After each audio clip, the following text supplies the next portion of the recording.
లూకాసు వార్త 2వ అధ్యాయం.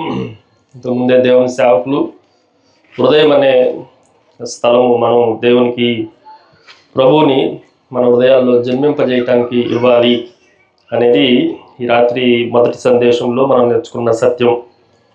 ఈ 2వ సందేశంలో 8వ వచనంలో ఆ దేశంలో కొందరు గొర్రెల కాపరులు పొలములో ఉండి రాత్రి వేళ తమ బంధను కాచుకొనుచుండగా, ఈ రాత్రికాల సమయంలో క్రిస్మస్ అంటే కార్యక్రమాలు కాదు, క్రిస్మస్ అంటే కార్యాలు.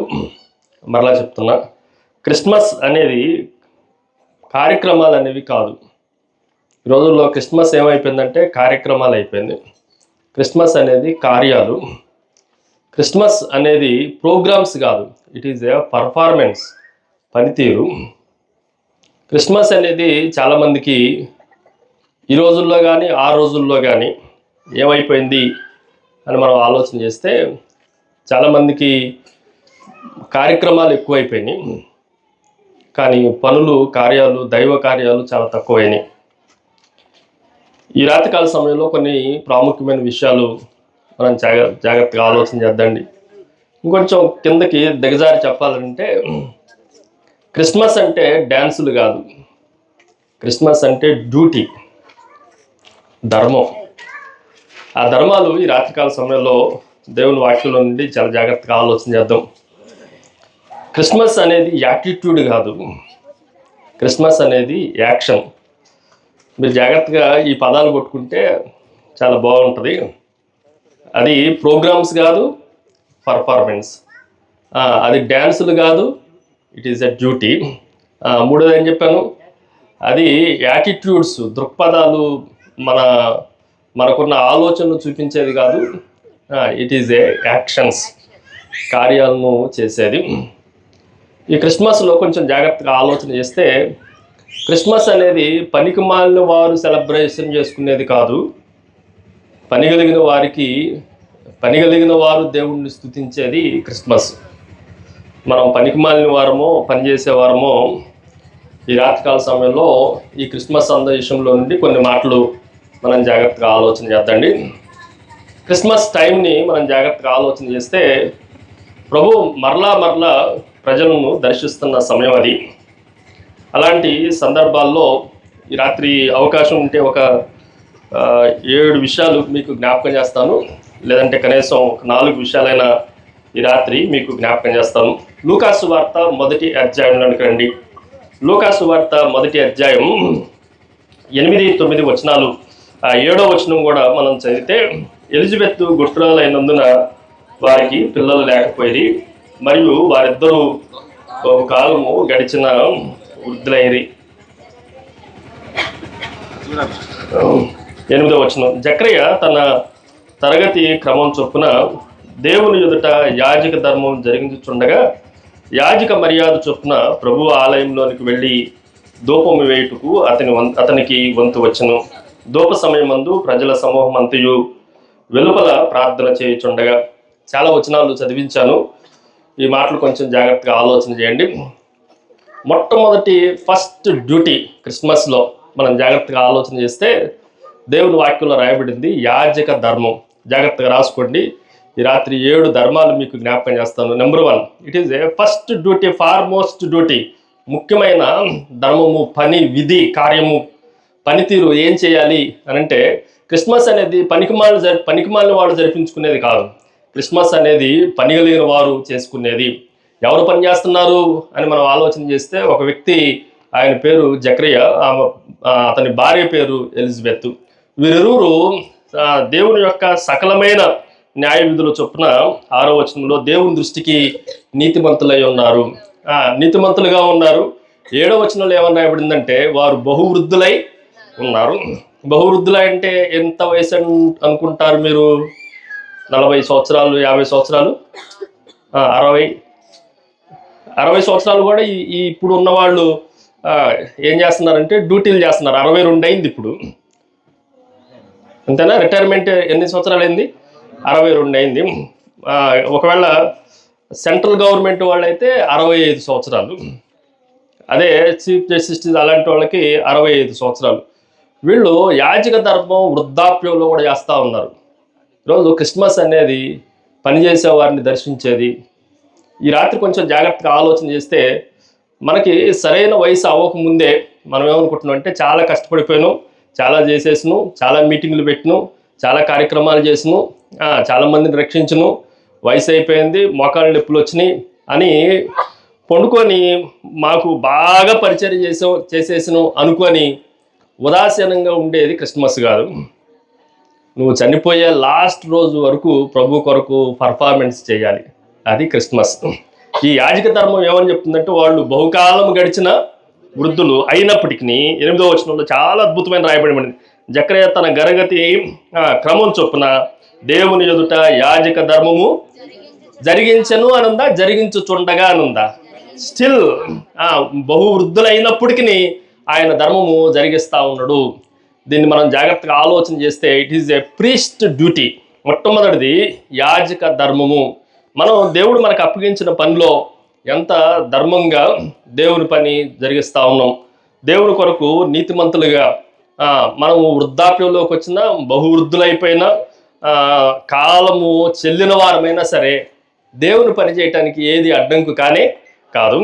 దేవుని పని చేసే వారిని దేవుడు మరలా దర్శించేవాడు.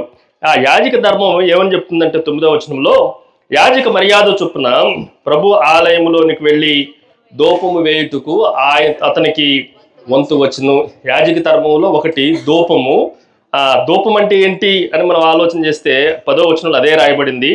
దూప సమయం ముందు ప్రజల సమూహం అంతయు వెలుపల ప్రార్థన చేయుచుండగా, ఎప్పుడు ప్రభు దూత సంధించాడు, ఆయన ప్రక్కన నిలిచి శుభవచనాన్ని పలికాడు, క్రిస్మస్ సందేశాన్ని అందించాడు అని అంటే పని చేస్తున్నప్పుడు. ఏ పనిది చెప్పండి, ఏ పనిది? యాజక ధర్మము. అందరూ చెప్పండి. మొట్టమొదటి ధర్మము యాజక ధర్మము. మత్తయి సువార్తలోనికి రండి. మత్తయి సువార్త 1వ అధ్యాయాన్ని మనం జాగ్రత్తగా ఆలోచన చేస్తే ఇక్కడ 2 యవ్వన బిడ్డలు మనకు కనిపిస్తూ ఉన్నారు. వారిలో పురుషుని పేరు 18వ వచనం నుండి నేను చదువుతున్నాం. యేసుక్రీస్తు జనన విధం ఇట్లనగా, ఆయన తల్లి అయిన మరియ యేసోబునకు ప్రదానము చేయబడిన తరువాత వారు ఏకము కాక మునుపు ఆమె పరిశుద్ధాత్మ వలన గర్భవతిగా ఉండెను. ఆమె భర్త అయిన యేసోబు నీతిమంతుడై ఉండి ఆమెను అవమానపరచనొల్లక రహస్యంగా ఆమెను విడనాడ ఉద్దేశించుండగా అతడు ఈ సంగతులన్నిటినీ గూర్చి ఆలోచించుకొనుచుండగా, ఇదిగో ప్రభుదూత స్వప్నమందు అతనికి ప్రత్యక్షమై, దావీదు కుమారుడు అయిన యేసోబు, నీ భార్య అయిన మరియను చేర్చుకున్నట్టుకు భయపడకుము. నీ భార్య ఆమె గర్భము ధరించింది పరిశుద్ధాత్మ వలన కలిగినది. ఇది 2వ డ్యూటీ కూడా మీకు జ్ఞాపకం చేస్తా. దీనికి ఇలాగ రాసుకోండి. ఇది 2వది మనం జాగ్రత్తగా ఆలోచన చేస్తే, మొదటి ధర్మం ఏమని చెప్పానండి? యాజక ధర్మం. 2వది వివాహ ధర్మము. అందరూ చెప్పండి, వివాహ ధర్మము. 2 యవనస్తులు. వీళ్ళిద్దరిని కొంచెం జాగ్రత్తగా లోతుగా ఈ రాత్రి ఆలోచన చేయాలనుకున్నా కానీ సమయం చాలా వేగంగా అయిపోయింది. 9 అయింది అప్పుడే. ఈ రాత్రి అదిగాక రేపు పొద్దున్నే సండే కనుక ఎట్టి పరిస్థితుల్లో 9:30కు ముగించేస్తాం. కొంచెం జాగ్రత్త వినండి. వీరిద్దరూ యవన కాలంలో ఉన్నవారు.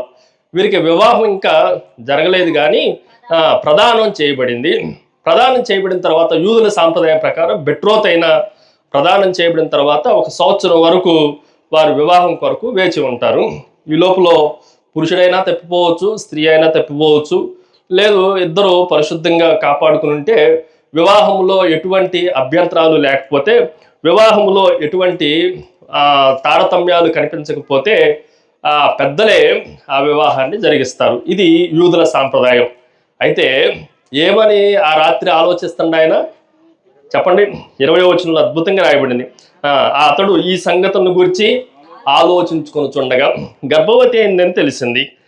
తెలిసిన తర్వాత ఏమని ఆలోచిస్తుండో, ఏమని విడనాడాలా వద్దా, విడనాడితే ఎలా, పబ్లిక్గా చెప్పి విడనాడాలా, రహస్యంగా విడనాడాలా, వివాహ వ్యవస్థలో ముందుకు కొనసాగించుద్దాం.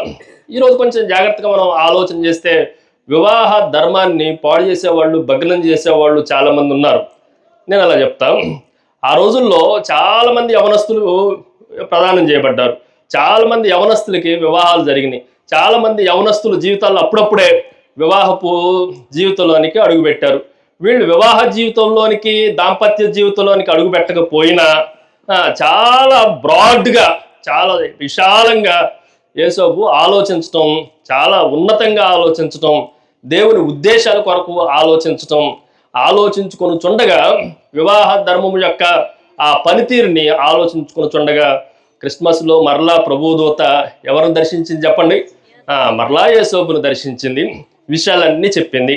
ఈరోజు కొన్నిసార్లు ఆలోచించుకునటానికి కూడా టైం ఇవ్వకుండా భగ్నం చేసుకునే బద్ధకస్తులు కొంతమంది ఉన్నారు. ఇమ్మీడియట్గా అయిపోవాలి, ఈ రోజే అయిపోవాలి, ఈ రోజే మాకేదో ఒకటి ఫుల్ స్టాప్ పెట్టాలి. కానీ యేసోబును జాగ్రత్తగా ఆలోచన చేస్తే ఆలోచించుకొని చుండగా ఎలాగూ వెళ్ళిపోవాలి, ఎలా ఉండాలి, ఏం చేయాలి, ఇది చాలా పెద్ద ప్రాసెస్. ఇలాంటి దాంట్లో దేవుని దూత మరలా దర్శించటం మనం ఆలోచన చేయొచ్చు. వివాహము కాపాడుకొనటం చాలా కష్టం, కానీ వివాహాన్ని పాడు చేసుకునటం చాలా సులువు. సో వివాహం యొక్క ధర్మాన్ని కూడా యేసోబు భక్తుడి నుండి మనం చాలా జాగ్రత్తగా ఆలోచన చేయొచ్చు. అది రెండవ ధర్మం. మొదటిది ధర్మం ఏమని చెప్పండి? యాజక ధర్మం. రెండవ ధర్మం ఏంటి చెప్పండి? వివాహ ధర్మము. దాన్ని మూడవది మీకు జ్ఞాపకం చేస్తా. మత్తయి సువార్తలోనే ఉండి కొన్ని మాటలు మీకు జ్ఞాపకం చేస్తా. 2వ అధ్యాయానికి రండి. 2వ అధ్యాయం మనం జాగ్రత్తగా ఆలోచన చేస్తే మొదటి వచనం నుండి నేను చదువుతున్నా. రాజైన హేరోదు దినముల యందు యోదయా దేశపు బెత్లెహేములో యేసు పుట్టిన పిమ్మట ఇదిగో తూర్పు దేశపు జ్ఞానులు యెరూషలేమునకు వచ్చి యూదుల రాజుగా పుట్టినవాడు ఎక్కడున్నాడు? తూర్పు దిక్కున చెప్పండి, తూర్పు దిక్కున మేము ఆయన నక్షత్రమును చూచి. బాబా చాలండి, దీనికి డైరెక్ట్గా పేరు పెట్టుకోండి. దీన్ని ఏమని నా నోట్స్లో ఏమని రాసుకున్నా అంటే శాస్త్రీయ ధర్మము అని రాసుకున్నాం, లేదంటే ప్రొఫెషనల్ డ్యూటీ. రెండోది ఇంకొంచెం అర్థమయ్యే భాషలో చెప్పాలంటే పరిశోధనా ధర్మము. ఏ ధర్మం అంట? చాలామంది శాస్త్రవేత్తలు ఉన్నారు, చాలామంది జ్ఞానులు ఉన్నారు, తూర్పు దేశంలో చాలామంది వివేకవంతులు ఉన్నారు, కానీ వీరు మాత్రమే ఒక నక్షత్రం కోసం వాళ్ళు పరిశోధనలో ఉన్నారు. ఏ నక్షత్రం గురించి పరిశోధన చేస్తున్నారు వారు అనంటే ఆయన నక్షత్రమును గురించి పరిశోధన చేస్తూ ఉన్నారు. ఎవరైతే ఆయన నక్షత్రమును గురించి పరిశోధన చేస్తున్నారో వారికి ఆ నక్షత్రం యొక్క విలువలన్నీ తెలిసినాయి.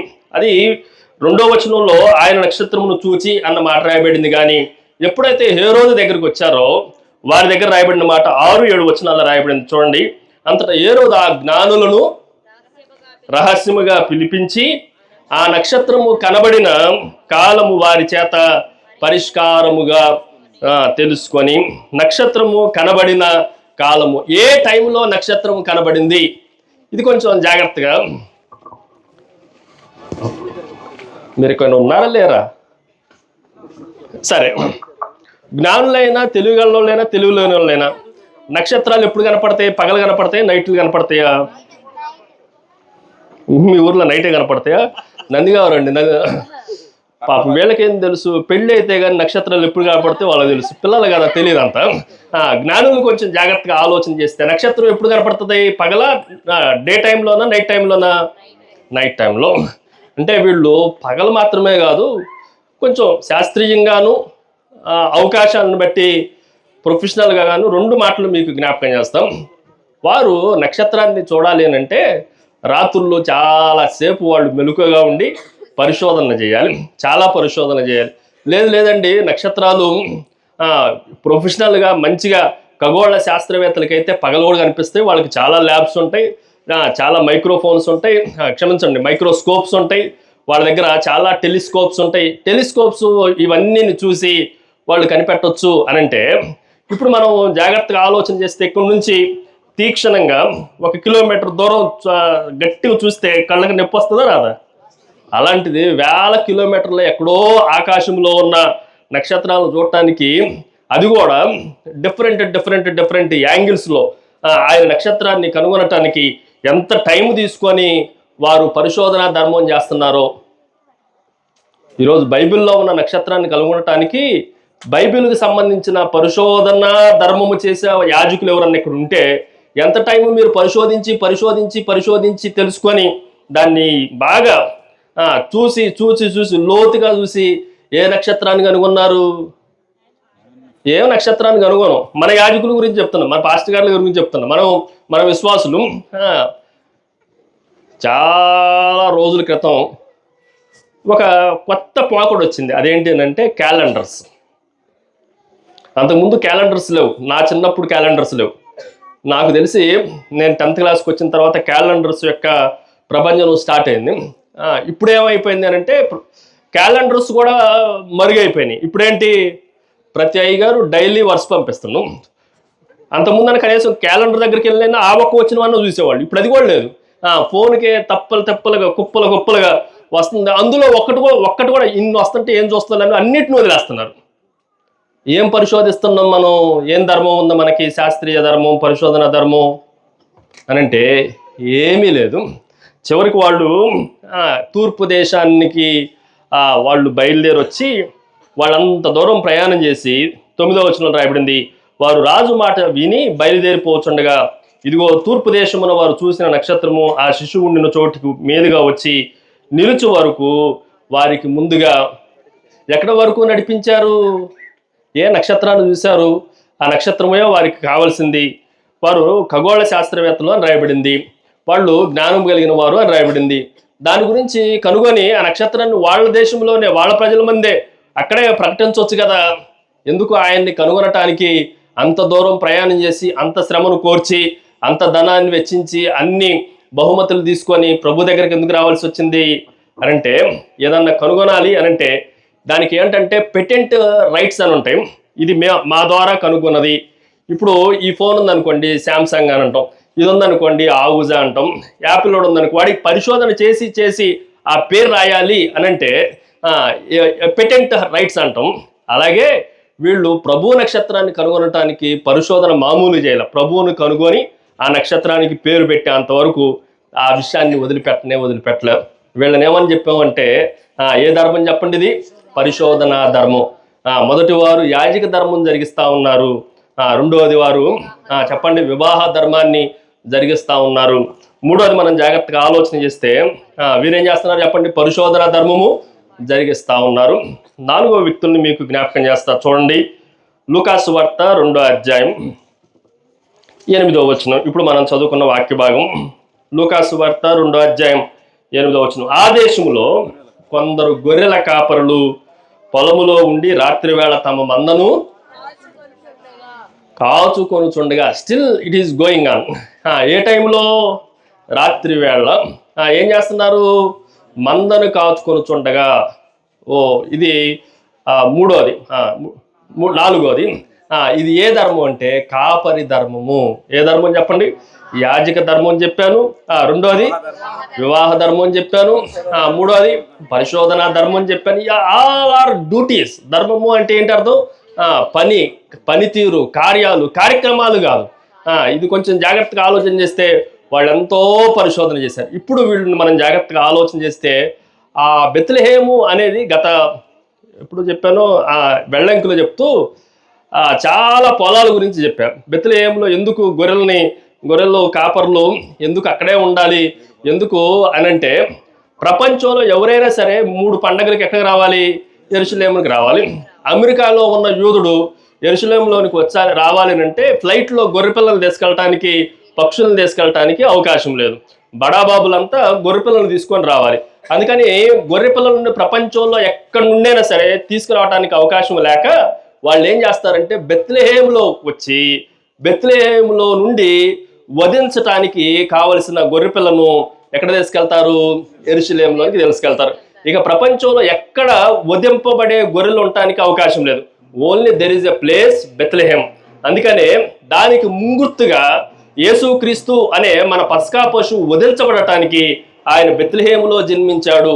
ఆయన ఒక రోజున ఎక్కడ వధించబడటానికి వెళ్తున్నాడు అనంటే చెప్పండి, యెరూషలేములో కలవరిలో వధింపబడటానికి వెళ్తా ఉన్నాడు. అందుకని ఇలాంటి 1 ఇయర్లో ఉండే 1 సంవత్సరం పాటు ఉండే వయసు ఉండే ఈ మంచి గొర్రెలు, శ్రేష్టమైన గొర్రెలు, పనికిమాలిన గొర్రెలు కాదు, ఇవి అర్పించే గొర్రెలు, చాలా మంచి గొర్రెలను వారు కాస్తా ఉండాలి.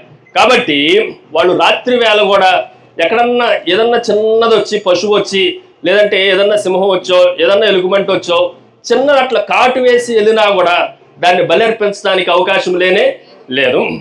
అలాంటిది ఏది ఉండటానికి అందులో ముడత కానీ డాగ్ కానీ ఏది ఉండటానికి లేదు. ఇట్టి ప్రధాన యాజకుడు మనకు సరిపోయిన వాడు.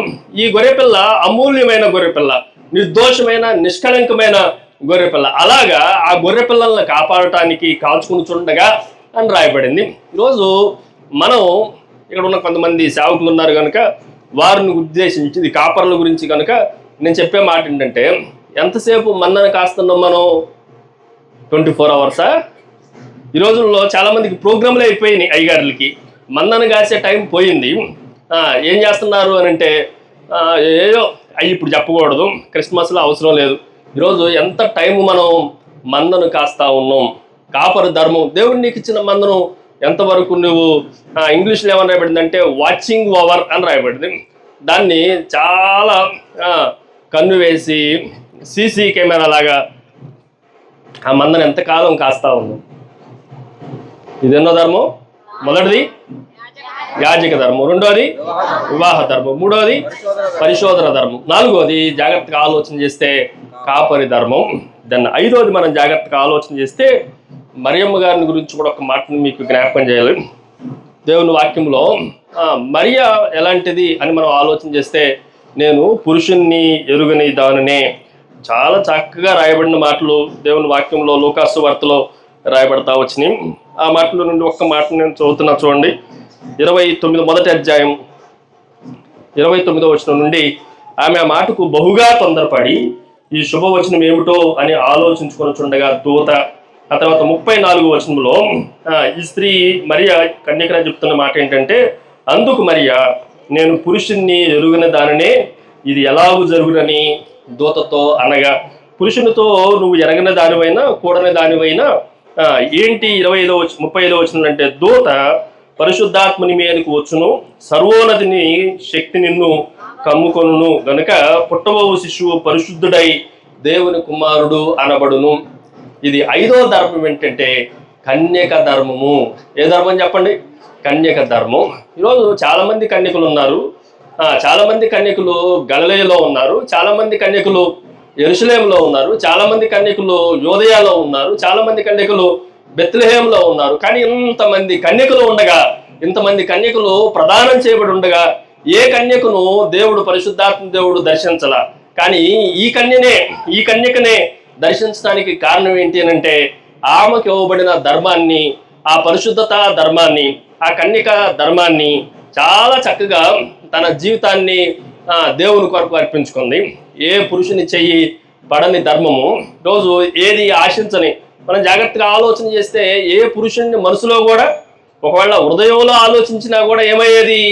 యేసుక్రీస్తు కొండ మీద ప్రసంగం చెప్పినట్లుగా ఒక స్త్రీని మోహపు చూపుతో చూడటమే ఆమెతో వ్యభిచారం చేసినట్లుగా ఈమె కన్నెత్తి కూడా ఎన్నడును ఎప్పుడును పురుషుణ్ణి ఎరగనది. ఇలాంటి మాటలు మనం జాగ్రత్తగా ఆలోచన చేస్తే ఈరోజు చాలామంది యవనస్తులు, కొంతమంది పెళ్ళైనోళ్ళు, వాళ్ళు కూడా వాళ్ళ యాజక ధర్మంలో వాళ్ళ కన్యక ధర్మాలను మరిచి ఇష్టానుసారంగా జీవించే రోజుల్లో మనము డ్యాన్స్ వేయటానికి రాలా. క్రిస్మస్ అంటే మనకి దేవుడు అప్పగించిన డ్యూటీని చక్కగా నిర్వర్తించడానికి వచ్చింది. ఓ కన్యకలారా, ఓ బ్రహ్మచారి, మీ బ్రహ్మచార్యాన్ని, మీ కన్యకత్వాన్ని మీరు చక్కగా దేవుని కొరకు కాపాడుకుంటున్నారా? లేదు, ఇష్టానుసారమైన వెధవేషాలు వేసుకుంటా ఫోనుల్లో పనికిమాలిన వాటిలో చేసుకుంటా ఉంటే మీకు క్రిస్మస్ కానే కాదు. క్రిస్మస్ అంటే అర్థం ఏంటి అని అంటే కార్యక్రమాలు కాదు. నేను చాలా మందిని చూస్తూ ఉంటా, చాలా చర్చిల్లో వాక్యం చెప్పడానికి వెళ్తా, వాళ్ళ విషయాలన్నీ నాకు అర్థం అవుతూ ఉంటాయి. క్రిస్మస్ పండుగ చేయటానికి తాగి వచ్చి టెంట్లు వేసేవాళ్ళు ఉన్నారు, తాగి వచ్చి స్టేజ్లు వేసేవాళ్ళు ఉన్నారు. కావాలంటే మరియ పాత్ర, యేసో పాత్ర నాటకం చేయటానికి తాగి వచ్చి డ్యాన్స్లు వేసిన వాళ్ళు కూడా. ఇదే క్రిస్మస్ అంటే? ఇదే కాదు. నీకు ఇవ్వబడిన ధర్మాన్ని, నీ బ్రతుకు ధర్మాన్ని ఒక రోజున దేవుడు మనల్ని లెక్క అడుగుతాడు. మనం చేసిన కార్యాలన్నిటికీ దేవుని న్యాయపీఠం ఎదుట ఖచ్చితంగా ఈరోజు అందరినీ కన్నుగప్పొచ్చు. భర్తను కన్నుగప్పొచ్చు, భార్యను కన్నుగప్పొచ్చు, తల్లిదండ్రులను కన్నుగప్పొచ్చు. మనం చూసిన అన్నిటినీ, హిస్టరీ అంతటిని డిలీట్ చేసేసి, అబ్బో నా ఫోను నేను చాలా పవిత్రుడిని, పరిశుద్ధుడిగా లోకం అంతటికి కనబడేట్టుగా చూడొచ్చు. కానీ ఒక రోజున నువ్వు చూసినవన్నీ, చేసినవన్నీ ఏం చేయబడతాయి చెప్పండి? అన్నీ వెలుగులోనికి వస్తాయి. ఆ వెలుగులోనికి రాకముందే దేవుని కొరకు వారి వారి జీవితాలను భద్రం పరుచుకున్న కన్యక ధర్మాన్ని నిర్వర్తించిన ఎవరైనా మరియను కూడా మనం జాగ్రత్తగా ఆలోచన చేయొచ్చు. ఎన్ని ధర్మాలు చెప్పానండి? 5 ధర్మాలు. మొదటిది చెప్పండి, యాజక ధర్మం. వీళ్ళు యవనస్తులు కాదు, వీళ్ళు వృద్ధులు, బహువృద్ధులు. ఆ టైం దాకా వారు యాజక ధర్మం జరిగించారు. ఆ రెండో వాళ్ళు ఎవరు చెప్పండి? వివాహ ధర్మం. పురుషుడు భగ్నం చేస్తే అయిపోయేది, అసలు ఈ స్టోరీ ఉండేది కానే కాదు. ఈరోజు క్రిస్మస్ సెలబ్రేషన్ చేసుకోవటానికి అవకాశం ఉండేది, రక్షకుడు అసలు భూమి మీదకి వచ్చేవాడు కానే కాదు. అంతమంది వివాహానికి ప్రధానానికి సిద్ధపడి వివాహాలు చేసుకున్న ఎంతోమంది యేసోబు లాంటి వాళ్ళు ఆ రోజుల్లో వివాహం చేయబడిన, కానీ యేసోబు లాంటి వాడు కనిపించలేదు. మూడోది ఏం చెప్పండి? పరిశోధన ధర్మం. ఈ ధర్మం, ఈ డ్యూటీని ఏదో ఒకటి పరిశోధించును, ఏదో పని చేసినో, 8 hours పని చేసినో మాకు జీతం వచ్చింది, ఆ జీతం తీసుకొని ఎంజాయ్ చేస్తున్నాం అనుకోవాలా. డ్యూటీ అంటే డ్యూటీ లాగానే చేశారు, ధర్మం అంటే ధర్మం లాగానే చేశారు. ఎక్కడి వరకు వచ్చారంటే ప్రభువును చూడటానికి బెత్లెహేము దాకా వచ్చినంత ధర్మం. వాళ్ళు సొంత ఖర్చులు పెట్టుకున్నారో లేదంటే గవర్నమెంట్ వాళ్ళు ఇచ్చారో తెలియదు, కానీ అంత అద్భుతమైన ధర్మాన్ని వారు చేసినట్లుగా మనకు కనిపిస్తూ ఉంది. 4వది ఏమని చెప్పాను? కాపరి ధర్మం. 5వది ఏమని చెప్పాను? కన్యక ధర్మం. దాన్ని 6వది మీకు జ్ఞాపకం చేస్తాను. ఇది కొద్దిగా మనం జాగ్రత్తగా ఆలోచన చేస్తే నెగిటివ్లో రాయబడిన మాట. చూడండి, 2వ అధ్యాయం, మత్తయి సువార్త 2వ అధ్యాయం 1వ వచనం నుండి మనం చదివితే, రాజైన హేరోదు దినముల యందు యూదయ దేశపు బెత్లెహేములో యేసు పుట్టిన పిమ్మట, 2వ వచనం, యూదుల రాజుగా పుట్టినవాడు ఎక్కడ ఉన్నాడు? 3వ వచనంలో, హేరోదు రాజు ఈ సంగతి వినినప్పుడు అతడును అతనితో కూడా యెరూషలేము వారందరూ కలవరపడిరి. దీన్ని ఇలాగ చెప్పాలి, ఇది దీన్ని ఏమని చెప్పాలంటే రాజరికపు ధర్మం అని చెప్పాలి. ఏ ధర్మం చెప్పండి? మనము రాజులైన యాజకులు, అది మనకి ఇవ్వబడిన అద్భుతమైన టైటిల్. కానీ మనం జాగ్రత్తగా ఆలోచన చేస్తే రాజరికపు ధర్మం కన్నా కూడా ఎక్కువ హేరోదు జీవితంలో ఏం కనిపిస్తుంది అంటే రాజకీయ ధర్మం ఎక్కువ కనిపిస్తూ ఉంది. రాజకీయం అంటేనే ఎత్తులకు పై ఎత్తులు వేయటం. నేను రాజు ఉండగా ఇంకోడెవడో పుట్టాడు, వాడిని ఎలాగైనా సంహరించాలి. ఆయన ఆ ధర్మం, రాజరిక ధర్మం ఏంటి? యూదుల రాజుగా పుట్టినవాడు ఎక్కడున్నాడు అంటంతో, ఎక్కడ పుట్టాలో ఎక్కడ పుట్టాడో వాటిలన్నిటినీ శాస్త్రులను అక్కడ ఉన్న ఎవరెవరిని పిలిపించాడో 5వ వచనంలో, మనం 4వ వచనంలో చదివితే ప్రధాన యాజకులను ప్రజల్లో నుండి శాస్త్రులు అందరినీ సమకూర్చి క్రీస్తు ఎక్కడ పుట్టాడో తెలుసుకున్నాడు. కానీ జ్ఞానుల్ని మరలా పిలిపించి వారి దగ్గర టైంను కూడా తెలుసుకున్నాడు, స్థలాన్ని గురించి తెలుసుకున్నాడు, సమయాన్ని గురించి కూడా తెలుసుకున్నాడు. కానీ ఏమి లేదు అని అంటే రాజరిక ధర్మము లేనే లేదు. రాజుగా హోందార్ధనంగా ఉండవలసిన వాడు ఏం చేస్తున్నాడు అని అంటే 2వ అధ్యాయం 16వ వచనంలో, ఆ జ్ఞానులు తనను అపహసించడాన్ని హేరోదు గ్రహించి బహు ఆగ్రహము తెచ్చుకొని తాను జ్ఞానుల వలన వివరముగా తెలుసుకున్న జ్ఞానము కాలమును బట్టి బెత్లెహేములోను దాని సకల ప్రాంతములోను 2 సంవత్సరములు మొదలుకొని తక్కువ వయసు గల మగపిల్లలందరినీ వధించను. ఈరోజు మనం జాగ్రత్తగా ఆలోచన చేస్తే రాజు ఎవరు నన్ను చంపుతుడా? క్షేమాన్ని కోరుకుంటాడా? క్షేమాన్ని కోరుకోవాలి. రాజు ప్రజల క్షేమాన్ని కోరుకోవాలి.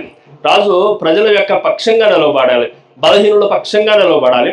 రాజు దేశ సంక్షేమం గురించి ఆలోచించాలి, ప్రజలకు మేలు చేసేవాడుగా ఉండాలి, ప్రజల యొక్క కాంక్షలను ఆంక్షలను వాటిలన్నింటినీ నెరవేర్చేవాడుగా ఉండాలి, వారి కొరకు భవిష్యత్ తరాలను తయారు చేసేవాడుగా ఉండాలి. ఒక మాట, ఈ మగపిల్లల్లో రాజు అనేవాడు పుడుతుందో అంటే మగపిల్లలందరినీ చక్కగా పెంచి ఒక రాజు, మనకన్నా బలమైన రాజు ఒకవేళ వస్తాడేమో అని రాజరికపు ధర్మాన్ని జరిగించాల్సిన ఆయన ఏమైపోయాడు అనంటే రాజకీయ ధర్మంలో కూలిపోయారు. ఈరోజు ఇక్కడ ఉన్న సేవకుల్లో మరికొంతమంది రాజరిక ధర్మాన్ని విడిచిపెట్టి రాజకీయ ధర్మాలు ఉన్న సేవకులు ఉన్నారు. ఈ సంఘం కన్నా ఆ సంఘం వాళ్ళు ఎక్కువ అవుతున్నారంటే ఏం చేస్తారు? దేవదాసయ్య గారి మీద లేనిపోని బురదంతా జల్లి రాజరిక ధర్మమా ఇది రాజకీయ ధర్మమా? చెప్పండి. క్రైస్తవ్యం పాడవటానికి క్రైస్తవులే కారణం, ఎవరూ కాదు. ప్రపంచంలో అన్యులకి నిజమైన క్రైస్తవుడు ఎలా ఉండాలో ఏ క్రైస్తవుడు చూపించలేకపోతున్నాం. ఎందెందు వెతికినా అందందున అందరిలో లూప్ హోల్స్, బొక్కలు, రంధ్రాలు ఎన్నెన్నో కనిపిస్తూ ఉన్నాయి. ఈ రాత్రి మనం జాగ్రత్తగా ఆలోచన చేస్తే రాజరికపు ధర్మమును యేసుక్రీస్తు జరిగించాడు. వాళ్ళంతా పిలాతికి లోబడిపోయాడు. పరలోకము నుండి వచ్చిన దాన్ని తప్ప నీకు నా మీద అయినను సరే మౌనంగా వదకు సిద్ధమైన గొర్రెపిల్ల వలె ఆయన ధర్మాన్ని నెరవేర్చిన వాడు. ఈరోజు మనం జాగ్రత్తగా ఆలోచన చేస్తే మరొక ధర్మాన్ని మీకు జ్ఞాపకం చేసి నేను ముగించేస్తాను. దాన్ని కూడా జాగ్రత్తగా ఆలోచన చేద్దండి.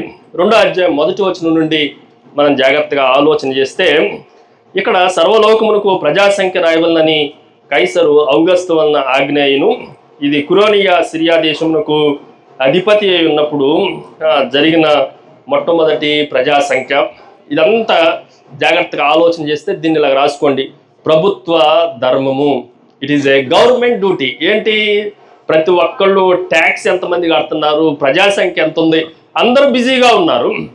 పొద్దున్న లెగుస్తున్నారు, ప్రతి ఇంటికి వస్తున్నారు, సంఖ్య తీసుకుంటున్నారు, ఎవరెవరు వచ్చారు, ఈ సత్రంలో ఎంతమంది ఉన్నారు, ఎవ్రీథింగ్. గవర్నమెంట్ చాలా పర్ఫెక్ట్గా అద్భుతంగా పనిచేస్తూ ఉంది. కానీ ఈ గవర్నమెంట్ లెక్కల్లో ఎవరిని చేర్చుకోలేకపోయారు అని మనం ఆలోచన చేస్తే ప్రభు పేరు నమోదు చేసుకోలేకపోయారు. ఈరోజు చాలామంది మీ ప్రభుత్వ ఉద్యోగాల్లో దేవుడు మీకు అనుగ్రహించిన అన్ని పనుల్లో, అన్ని ఉద్యోగాల్లో చాలా పర్ఫెక్ట్గా ఉన్నారు. కానీ ఆ ఉద్యోగం ప్రభువుని వెతికేదిగా ఉందా, ప్రభువుని దూరం చేసేదిగా ఉందా, అది కూడా మనం జాగ్రత్తగా ఆలోచన చేయాలి. కొంతమంది ఉద్యోగం సేవ చేస్తూ ఉన్నారు. అది ఆ ఉద్యోగం ప్రభువుని సమీపించేటట్లుగా ఉంటుందా, ప్రభువుని దూరం చేసే ఉద్యోగాలు, ఇదిగో ఇలాంటి ఉద్యోగాలే మనకు కనిపిస్తూ ఉన్నాయి. కైసరు చక్రవర్తి అద్భుతమైన చక్రవర్తి, కానీ ప్రభువుని కనుగొనలేకపోయాడు. సిరియా దేశానికి అంటే యోదయా దేశానికి కురేనియస్ చాలా అద్భుతమైన గవర్నర్, కానీ ఎవరిని కనుగొనలేకపోయాడు అని అంటే ప్రభువుని కనుగొనలేకపోయాడు. ఈ 7 ధర్మాలు జాగ్రత్తగా ఈ రాత్రి మీరు జ్ఞాపకం ఉంచుకోండి. ఉన్నారా ఇక్కడ? లేదంటే అక్కడ తప్పెట్ల దగ్గరకు వచ్చి వెళ్ళిపోయిందాం? ఇక్కడే ఉన్నారు, ఇక్కడే ఉన్నారు. మీ మైండ్ ఎక్కడ ఉంది అనేది నేను అడిగింది. మేము ఇక్కడే ఉన్నాం అంటే నాకు తెలియదు, నేను పిచ్చోడినా. ఉంటాం, ఇక్కడే ఉన్నారు. ఏ ధర్మం చెప్పండి? మొదటి ధర్మం మీరు ఇక్కడ ఉన్నారు అని చెప్పడానికి నిదర్శనం. ఇప్పుడు టెస్ట్ మొదటిది యాజక ధర్మం, రెండోది వివాహ ధర్మం అక్కడ జరుగుతుంది చూసారా, అది. 3వది పరిశోధన ధర్మం, 4వది కాపరి ధర్మం, 5వది మా జార్జి అన్న చెప్తుంటే చూసారా, మొత్తం మా జార్జి శాస్త్రి ఆయన, నేను జార్జి ముల్లర్ గారిని మొత్తం రాయటం మొత్తం ఆయనకి పెట్టినాం. అందుకని రాసుడే రాసుడు. దాన్ని 6వది చెప్పు రాజకీయ ధర్మం, రాజరిక ధర్మం కాస్త ఎలా అయిపోయింది చెప్పండి. 7వది ప్రభుత్వ ధర్మం. దీన్ని అలా చెప్తాను నేను. ఈరోజు లోకల్ గవర్నమెంట్ కన్నా కూడా, భూ సంబంధమైన ప్రభుత్వానికన్నా కూడా పర సంబంధమైన గవర్నమెంట్కి మనము లోబడాలి. ఈరోజు కొంచెం జాగ్రత్తగా వినండి. ఇదంతా ఇంట్రడక్షన్కే అయిపోయింది. కాచుకొని చుండగా అన్న మాటలు ఒక 3 కనీసం చెప్పి నేను వాక్యాన్ని ముగించేస్తాం. రండి నాతో 8వ వచనం. ఆ దేశంలో కొందరు కాపర్లు, గొర్రెల కాపర్లు పొలములో, ఆ ఊర్లో చాలా మంది గొర్రెల కాపర్లు ఉన్నారు. కానీ కొంతమంది గురించి రాయబడిన మాట ఏంటంటే గొర్రెల కాపర్లు. ఆ 3 మాటలు కూడా చూపించలేను, టైం లేదు, జాగ్రత్తగా వినండి. 2 వ్యక్తుల గురించి మీకు జ్ఞాపకం చేస్తా. ఒకళ్ళు గొర్రెల కాపర్లు, మరొకరు జాలర్లు. అందరూ చెప్పండి, గొర్రెల కాపర్లు. 2వ వ్యక్తి ఎవరు చెప్పండి? జాలర్లు. ఇప్పుడు పెద్దవాళ్ళు, పెద్ద తెలియగలిగిన వాళ్ళు, లేదంటే పనిమాలిన వాళ్ళు తేల్చేసే క్వశ్చన్ ఒకటి అడుగుతారు. 7 కూర్చున్న వాళ్ళు చెప్పాలి. గొర్రెల కాపర్లకు చలి ఎక్కువ, జాలర్లకు చలి ఎక్కువ? వాళ్ళు ఎప్పుడు నెలల్లో ఉంటారు, జాగ్రత్తగా చెప్పాలి. ఎవరికి చలి ఎక్కువ?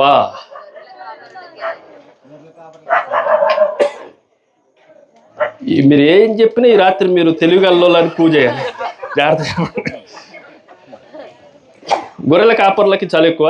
ఇలా చెప్తా, అసలు మనం వేసుకునే స్వెటర్లన్నీ ఆ గొర్రెల దగ్గర నుండి వచ్చే బొచ్చుతోనే చేయబడ్డాయి. గొర్రెలు మొత్తం మందంతా ఉంటే ఆ మధ్యలో ఉన్నోడికి అసలు చలి ఉండదు. మీరు ఎప్పుడైనా కావాలంటే ఇదిగో ఇక్కడ గొర్రెలు ఉన్నాయి, అందులోకి ఒకసారి వెళ్ళి అట్లా కాసేపు ఉంచండి, వాసన వస్తాయి కానీ వెచ్చగా ఉంటాయి. అవునా కాదా? ఉన్నారు ఇక్కడ కొంతమంది గొర్రెల కాపరులు ఉన్నారు, ఊర్లో ఉండుంటాయి. అన్ని గొర్రెలు ఉన్నాయంటే ఉన్నారా లేరా? ఉన్నారంటే నేను ఎక్కడో గొర్రెని అడుగుతాను. మీ గొర్రెని ఎప్పుడు ఒక్కదాన్ని కూడా నేను అడగను. ఇప్పుడు ఎవరికి గొర్రె ఎక్కువ చలి? ఎవరికి? జాలర్లకి చలి ఎక్కువ. జాగ్రత్త. ఒకళ్ళు కాచుకొనుచున్నారు. ఎప్పుడంటే ప్రభువు జన్మించక ముందే వాళ్ళు ఏం చేస్తున్నారంటే, చెప్పండి, కాచుకొనుచుండగా. ఏం కాచుకొనుచుండగా అంటే మందలను కాచుకొనుచుండగా. మరొకరు సిలువకు ముందే కాచుకొనుచుండగా ఏం కాచుకుంటున్నారంటే పేతురు చలిమంట కాచుకొనుచుండగా. ఈ మాట నన్ను భలే కృంగదీసింది. ఆ వచనాన్ని నేను చదువుతా చూడండి. యోహాను సువార్త 18వ అధ్యాయం. యోహాను సువార్త 18వ అధ్యాయంలో కొన్ని మాటలు చెప్పేసి నేను వాక్యాన్ని ముగించేస్తాను. 18వ అధ్యాయం 18వ వచనం బాగా మీరు ఈజీగా గుర్తుపెట్టుకోవటానికి రాయబడిన మాట. యోహాను సువార్త 18:18. అప్పుడు చలి వేయుచున్నందున. నాకు ఆ మాట చలి కాచుకొనటం అన్నదానికన్నా కూడా ఈ మాట నాకు భలే, అస్సలు ఎంత ఆలోచన చేశానో, ఎంత పరిశోధన చేశానో దీని మీద. చలి వేయుచున్నందున ఎవరికి? గొర్రెల కాపర్లుగా, జాలరులుగా? చలి వేయుచున్నందున ఆ చలిమంట దగ్గర కూర్చున్న పేతురికి చలి ఎక్కువ, లేదంటే ఎవరికి చలి ఎక్కువ చెప్పండి? ఈయనకి ఎక్కువ చలి ఉండకూడదు, ఎప్పుడు చూసినా నెలలో ఉండేవాడు. జాలరులు ఎప్పుడు పగలు వెళ్తారా, నైట్ కూడా వెళ్తారా షికారికి? షికారు అంటారు దాన్ని. వలలు వెళ్ళి చేపలు పట్టేదాన్ని షికారు అంటారు. షికారు అంటే సైకిల్ వేసుకొని బెల్లు కొట్టుకుంటా చేసే షికారు కాదు ఇది. ఈ షికారుని జాగ్రత్తగా ఆలోచన చేస్తే, అప్పుడు చలి వేయుచున్నందున దాసులను బంట్రోతులను మంట వేసి చలి కాచుకొనుచు నిలుచుండగా పేతురును వారితో నిలవబడి చలి కాచుకొనుచుండెను. చలి కాచుకొనుచుండెను. పేతురు కూడా ఆ టయానికి యవనస్తుడే. మరలా చదువుతున్నా, ఇంకొక వచనం చదువుతున్నా చూడండి. 25వ వచనం. సీమోని పేతురు నిలబడి చలి కాచుకొనుచుండగా వారు అతను చూచి, నీవును ఆయన శిష్యుల్లో ఒకడివి కావా? ఈ కాచుకొనుచుండగా అన్న మాటను కొంచెం జాగ్రత్తగా ఆలోచన చేస్తే ఎవరికి చలి ఎక్కువ చెప్పండి? సో ఇప్పుడు 2 మాటలు. ఈయన ఇప్పుడు జాలరు కాదు. ఇప్పుడు ఏ జాలరు అంటే మనుషులను బట్టే జాలరి. చెప్పండి, ఏ జాలరి? ఇప్పుడు మనుషులను బట్టే జాలరి. ఎందుకు చలి వేసింది నీకు అనంటే, నీలో అగ్ని తగ్గింది, నీలో పరిశుద్ధాత్మ అగ్ని తగ్గింది, నీలో సేవ యొక్క అగ్ని తగ్గింది, నీలో పరిచర్య యొక్క అగ్ని తగ్గింది, నీలో వాక్య ధ్యానపు యొక్క వేడి తగ్గింది, నీలో ప్రార్థనా శక్తి యొక్క వేడి తగ్గింది. అందుకని నీకు చలేస్తుంది. అందుకని ఎక్కడ నుంచుంటున్నావు నువ్వు వేడి కాచుకోవటానికి?